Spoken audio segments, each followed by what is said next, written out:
In this video, I'm going to show you how to take a table of values and turn it into a linear equation. So a table of values has an x value and a y value, just like our linear equation. Y equals mx plus b. It has an x and a y. So what we need to do is we need to take this table and find the m, which is the slope, and the b, which is the y-intercept. If we can find these two things, then we can represent this table as an equation. So let's start with the b. I know it's second on this paper, but we're going to start with the b because that one's the easier one here. The b is the y-intercept. The b is where the line hits the y-axis. And since we don't have a graph, we can't see where it hits the y-axis. But we know that when a line hits the y-axis, the x value is 0. So you should always start by looking for in the table, looking for an x of 0. And if you have one, then you don't have to do any work to find the y-intercept. The y-intercept is just the number that goes with x is 0. So in this table, the y-intercept is -4 because it hits the y-axis at -4. So now we need to find the slope. Now remember, slope can be calculated by doing rise over run if we're given a graph. And if we're not given a graph, then we need to do subtract 2 y values in the numerator and subtract 2 x values in the denominator. So to find slope, we need 2 points. So I need to pick one more point in this table.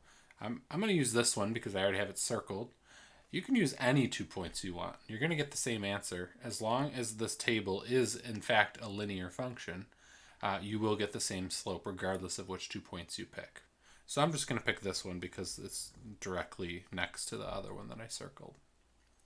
So to find the slope, I'm going to do y2. I'm going to say this is y2. Oops. I'm going to say this is x2, and this is x1. And I'm going to say this is y1, and this is y2. So the formula says subtract the 2 y's. So -4 minus 1 all over. Subtract the 2 x's. 0 minus -10.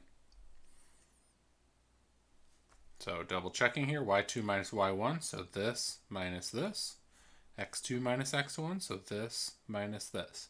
I'm double checking because there's so many negatives, I don't want to lose one and get an incorrect slope. So anyway, -4 minus 1 would be -5, and 0 minus -10 is really 0 plus 10. So that'd be 10. And -5 over 10 reduces to -1/2. So our final answer, the equation of this table, is y equals -1/2 x minus 4. And what this equation means is that if I want to know the y value for this table, I need to cut the x value in half and negate it, and then subtract 4. So before I move on to another question, I'm going to double check my work here. I should be able to pick any number in this table, any x value in this table, and I should be able to get the y value that it says just by using this formula. So I'm going to use this one. The equation says multiply this number by -1/2 and then subtract 4. So 4 times -1/2 is -2. And then when I subtract 4, I get -6. It works on this one. Let's try it on this one. -2 times -1/2 is +1. And 1 minus 4 is -3. Might as well try it on this one while I'm here. And this one, I'm going to actually write it out. So if I want to know y, I need to do -1/2 right there times the -4 that we have for x, and then I have to subtract 4. Y is equal to -1/2 times -4 is +2, and 2 minus 4 is -2, just like the table says it should be. We'll do one more example here. Same exact setup as the last one, except the table is vertical. That does not make any difference. Just be careful when you're picking numbers that you're picking X's in the right spot and Y's in the right spot.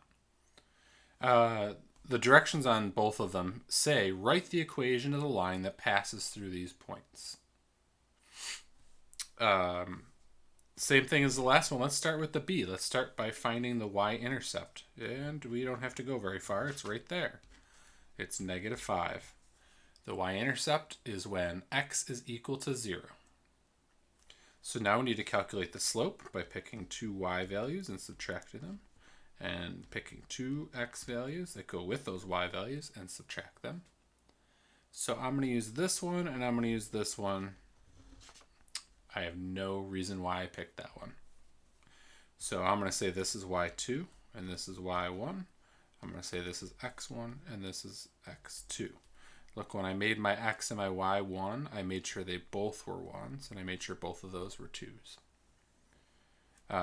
So let's simplify this. We have -5 minus 10 in my numerator, and in my denominator, I have 0 minus 6. -5 minus 10 is -15, and 0 minus 6 is -6. This will simplify to be positive because they're both negative, but 15 over 6, that reduces.